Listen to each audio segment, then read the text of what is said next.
올해 4월에 일본 정부의 중앙방재회의가 후지산 분화의 시뮬레이션 결과를 발표했습니다.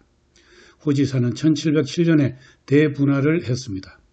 가까운 장래에 1707년에 일어났던 것과 같은 규모의 분화가 일어난다면 일본 수도권은 대혼란에 빠집니다.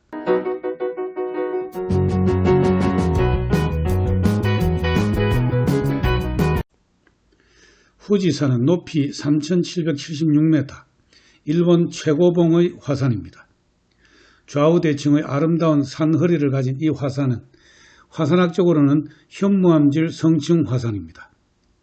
7월에서 9월 사이에 많은 사람들이 이 산을 오르는데 올해는 코로나19의 영향으로 4개의 등산로 모두가 폐쇄된 상태입니다. 그것은 역사상 처음 있는 일입니다. 후지산 동쪽 편서풍의 풍화에는 도쿄를 비롯해 수도권에 약 3,500만 명의 사람들이 살고 있습니다. 이 일본 수도권에 2에서 10cm의 화산재가 퇴적될 것으로 예상됩니다. 만약 철도 레일 위에 화산재가 0.5mm만 쌓여도 철도는 운행할 수 없습니다. 비라도 내리면 송전선에 부착한 화산재에 의해 누전이 일어나고 수도권에 대규모 정전이 일어납니다. 휴대전화 기지국 전원도 끊겨 휴대폰이나 인터넷을 사용을 못하게 되고 화산 분화로부터 불과 3시간으로 도시 기능이 마비됩니다. 화산재는 유리의 작은 파편이기 때문에 눈이나 코, 목 등의 인체에 해를 끼치게 됩니다. 지금 후지산 지하에서는 무슨 일이 일어나고 있는가? 현재 후지산 지하 약 20km의 마그마방이 있습니다.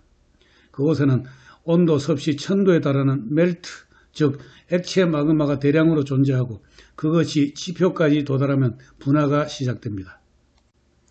화산 분화가 일어나기 전에 여러 가지 전조 현상이 관측됩니다. 우선 마그마방의 상부에서 저주파 지진이 발생합니다. 저주파 지진은 흔들리는 지진인데 인체에는 느낄 수 없는 작은 지진입니다. 잠자고 있던 마그마가 활동을 개시할 때 일어나는 지진입니다. 마그마가 위로 상승하면 화도의 안반을 파쇄하면서 지진이 발생합니다. 이것은 사람도 느낄 수 있는 유감 지진입니다.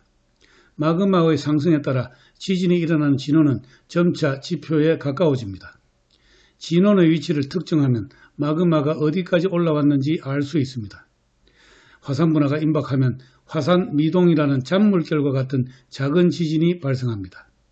화산 미동은 마그마가 지표에 분출하기 직전에 일어나기 때문에 화산 분화가 매우 가까워졌다, 스탠바이 상태가 되었다는 것을 말해줍니다. 현재 후지산 지하에서는 때때로 저주파 지진이 일어나고 있지만 마그마가 안반을 부수면서 상승하고 있다는 신호는 보이지 않습니다. 즉 유감 지진은 없습니다. 이러한 신호는 분화가 일어나기 수주일에서 1개월 정도 전에 발생하기 때문에 어느 정도 분화의 시기를 예측할 수 있습니다. 1707년에 후지산이 대폭발을 했을 때 대량의 화산재가 후지산 동쪽을 덮었습니다. 요코하마에 10cm, 에도, 지금의 도쿄에 5cm 화산재가 퇴적되었습니다. 화산재는 2주일 이상이나 계속해서 내려서 낮에도 밤처럼 어두웠다고 합니다. 지금 후지산이 분화한다면 에도 시대와는 비교할 수 없는 피해가 예상됩니다. 도쿄만 주변에는 많은 화력발전소가 있습니다. 화력발전의 터빈 속에 화산재가 들어가면 발전 설비를 손상시킵니다. 또한 비에 젖은 화산재가 전선에 부착하면 누전이 일어나 정전이 발생합니다. 수도권의 전력 공급에 커다란 차질을 일으킬 수 있습니다. 세립질 화산재는 정수장에 설치된 여과 장치를 손상시키고 물의 공급이 정지될 수 있습니다. 후지산 부근에서는 분출물에 의한 직접적인 피해가 예상됩니다. 후지산 남쪽에는 신칸센, 토메이 고속도로, 신토메이 고속도로가 달립니다. 만약 후지산에서 용암류나 토성류가 남쪽으로 흘러내리면 이 세 개의 주요 간선이 절단됩니다. 후지산 산록에는 하이테크 관련 공장이 많이 있습니다. 세립질 화산재가 첨단 기기 속에 들어가 여러 가지 장애를 일으킬 가능성이 있습니다. 화산재는 항공기에 치명적인 영향을 미칩니다. 하늘 높이 뿜어 올려진 화산재는 편서풍을 타고 동쪽으로 확산됩니다. 하네다 공항과 나리타 공항이 화산재에 피복되고 활주로는 사용할 수 없게 됩니다. 바람에 흩날리는 화산재는 통신, 운수를 포함해 도시 기능의 대혼란을 초래할 것입니다. 1991년 필리핀 피나투보 화산이 대분화를 일으켰습니다. 풍화 쪽인 동쪽에 있던 미군 클라크 공군 기지가 화산재의 피해를 입었습니다.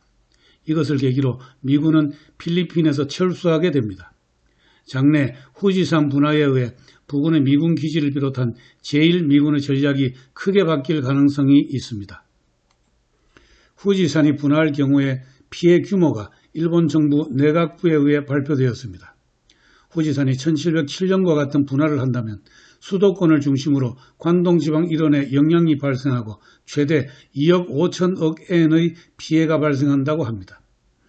이것은 2004년에 내각부가 했던 시산이지만 동일본 대지진을 경험했던 현재는 이 시산액은 과소평가가 아닌가라고 많은 화산학자들이 생각하고 있습니다.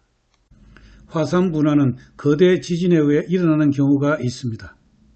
2030년대에 발생이 예측되고 있는 난카이 트랍 거대 지진이 후지산 분화를 유발할 것이라고 우려되고 있습니다. 거대 지진과 화산 분화라는 더블 펀치가 일본 수도권에 타격을 가한다면 일본 정치 경제를 뒤흔드는 일대 사건이 될 것입니다. 에도 시대에는 거대 지진이 발생한 수년 후에 후지산이 대분화를 일으켰습니다.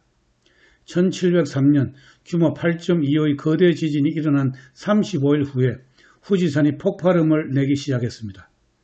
그리고 그 4년 후인 1707년에 또다시 규모 8.6의 지진이 발생했습니다.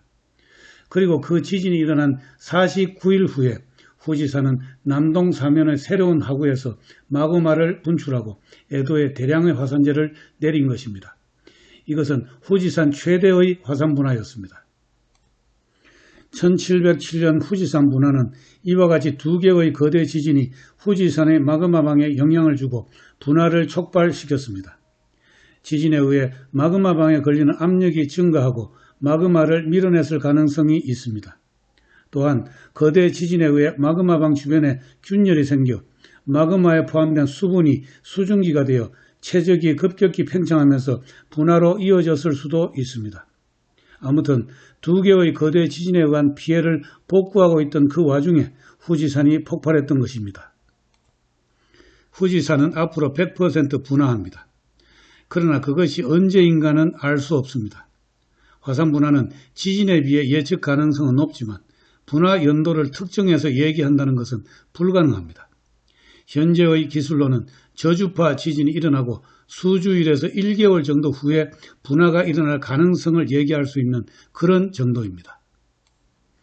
그렇다고 해도 화산 분화는 직하형 지진과는 달라서 어느 날 갑자기 일어나는 것은 아닙니다.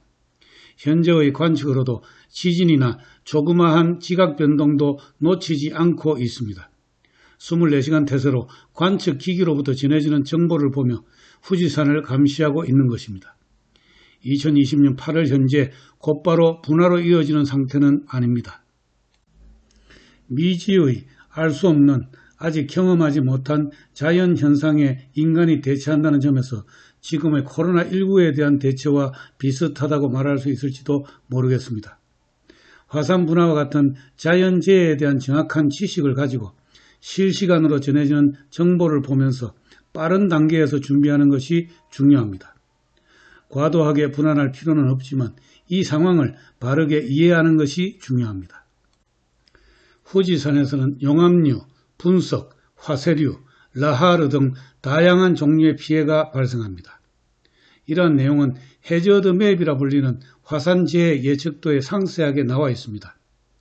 일본은 화산국이지만 실제로 분화를 본 사람은 그리 많지 않습니다.